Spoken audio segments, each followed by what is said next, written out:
Students, आज हम पढ़ेंगे मोर ऑन सेल मेम्ब्रेन के बारे में। सेल मेम्ब्रेन हमें पता है जितने भी लिविंग ऑर्गेनिज्म हैं वो सेल से मिलकर बने हुए हैं और सेल के बाहर एक बाउंड्री होती है जिसे सेल मेम्ब्रेन कहते हैं।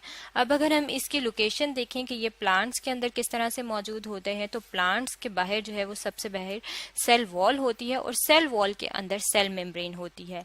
लेकिन अगर हम एनिमल की बात करें, एनिमल सेल में सबसे बाहर वाला जो होता है वो सेल मेम्ब्रेन होता है, यानी कि सेल वॉल एनिमल्स में मौजूद नहीं होती, बल्कि सेल मेम्ब्रेन ही एनिमल सेल को बाहर से कवर कर रही होती है। अब अगर हम इस सेल मेम्ब्रेन की बात करें कि इसकी केमिकल कंपोजिशन क्या है, इसकी बनावट किस तरह हुई हुई है, तो ये दो चीज़ों से मिलकर बना हुआ है। इसकी केमिकल कंपोजिशन में दो चीज़ें हैं और वो दो चीज़ें कौन कौन सी हैं? प्रोटीन और लिपिड्स। प्रोटीन और लिपिड्स क्या हैं? ये ऑर्गेनिक कॉम्प्लेक्स मॉलिक्यूल हैं, यानी कि बड़े मॉलिक्यूल हैं जो कि कार्बन और हाइड्रोजन से मिलकर बने होते हैं। इसके अलावा भी इनमें ऑक्सीजन और नाइट्रोजन वगैरह भी शामिल होती हैं, लेकिन मेन इनके अंदर कार्बन और हाइड्रोजन होती है। अब अगर हम प्रोटीन की बात करें तो प्रोटीन की जो अमाउंट है वो ज़्यादा चाहिए होती है, यानी कि वो 60 to 80% होती है, और लिपिड्स जो है वो कम मिकदार में होते हैं, यानी कि वो 20 to 40% होते हैं। ये जो केमिकल कंपोजिशन है ये सेल मेम्ब्रेन की कंपोजिशन है। अब बहुत सारी जो ऑर्गेनेलीज हैं वो भी मौजूद होती हैं सेल के साइटोप्लाज्म के अंदर। जैसे कि अगर हम न्यूक्लियस की बात करें तो न्यूक्लियस जो है वो एक ऑर्गेनेली है और उस ऑर्गेनेली के बाहर भी मेम्ब्रेन मौजूद होती है जिसे कहा जाता है न्यूक्लियर मेम्ब्रेन।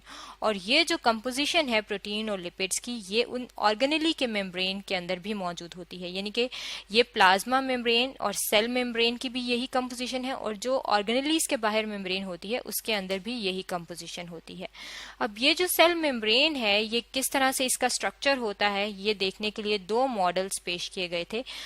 एक को कहा जाता है लिपिड बाइलेयर मॉडल और दूसरे को कहा जाता है फ्लूइड मोजाइक मॉडल।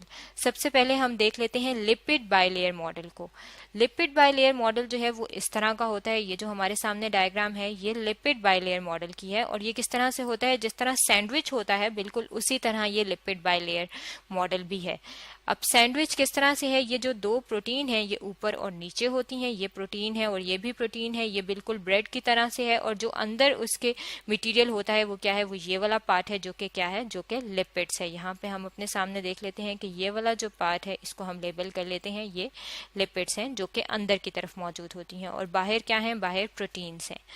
अब ये जो प्रोटीन है ये तो बाहर मौजूद है, लेकिन जो लिपिड है उसकी दो लेयर्स होती हैं। यहाँ पे अगर हम इसको लेबल कर लें तो एक जो है वो ये है लिपिड की लेयर और दूसरी जो है वो ये है। अब बाय का मतलब होता है दो, इसका मतलब है कि लिपिड बाय लेयर का मतलब है लिपिड की दो लेयर्स इसके अंदर मौजूद हैं, और ये जो दो लेयर्स हैं इनके जोन्स बन गए हैं, मतलब एरियाज बन गए हैं। कुछ एरिया ऐसा होता है जो वाटर को अपने से पास करने देता है, यानी कि वाटर को गुजरने की इजाजत देता है, उसे कहते हैं कि ये हाइड्रोफिलिक जोन है। हाइड्रो मीन्स वाटर और फिलिक कहते हैं लविंग को, यानी कि ये वाला जो एरिया है ये पास करने देता है वाटर को, जिसकी वजह से प्लाज्मा मेम्ब्रेन में से वाटर जो है वो अंदर चला जाता है सेल के। और जो अंदर वाला पार्ट है वो है हाइड्रोफोबिक। हाइड्रो मीन वाटर और फोबिक कहते हैं डर को, फोबिया कहते हैं डर के लिए इस्तेमाल होता है ये वर्ड। तो ये वाला जो एरिया है ये वाटर को पास होने नहीं देता, और ये जो पूरा स्ट्रक्चर है इसे हम कहते हैं कि ये प्लाज्मा मेम्ब्रेन यानी कि सेल मेम्ब्रेन का स्ट्रक्चर है जो कि लिपिड बाइलेयर मॉडल के जरिए हमने पढ़ा है। अब एक और मॉडल के जरिए भी हम इसका स्ट्रक्चर देख लेते हैं, और वो जो दूसरा मॉडल है वो क्या है, वो है fluid Mosaic model. Fluid Mosaic model इसे किस लिए क्यों कहा जाता है, इसे इसलिए कहा जाता है कि ये जो मॉडल है इसकी अपीयरेंस बिल्कुल फ्लूइड की तरह है। जिस तरह से कोई भी लिक्विड, पानी की बात करें या ऑयल की बात करें तो वो मूव कर सकता है, उसकी कोई स्पेसिफिक शेप नहीं होती, बिल्कुल उसी तरह से ये जो सेल मेम्ब्रेन है ये भी फ्लूइड की तरह एक्ट करती है, यानी कि ऑयल की तरह एक्ट करती है, लिक्विड की तरह एक्ट करती है।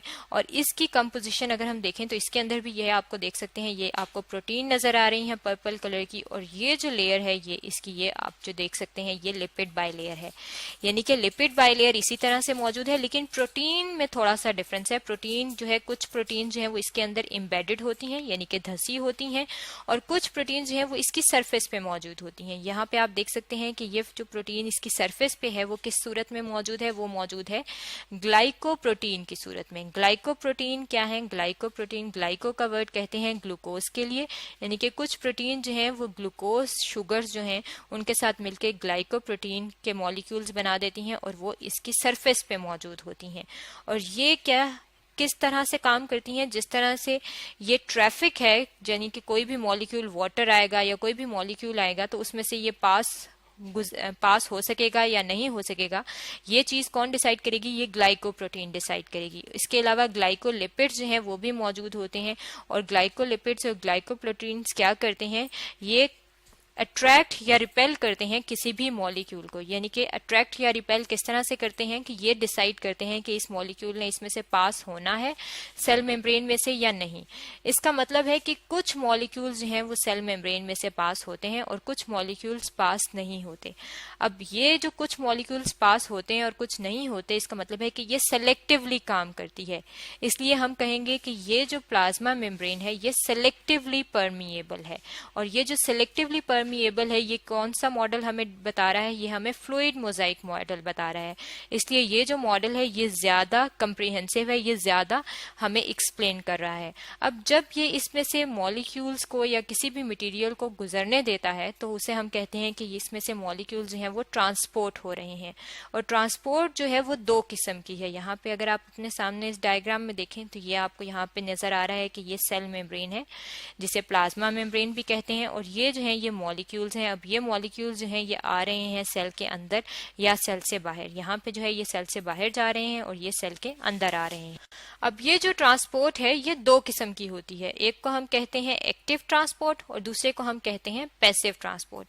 एक्टिव ट्रांसपोर्ट कौन सी होती है? जिसमें एनर्जी की जरूरत होती है। यहाँ पे अगर आप इस डायग्राम में देखें तो ये एक्टिव ट्रांसपोर्ट दिखाई गई है।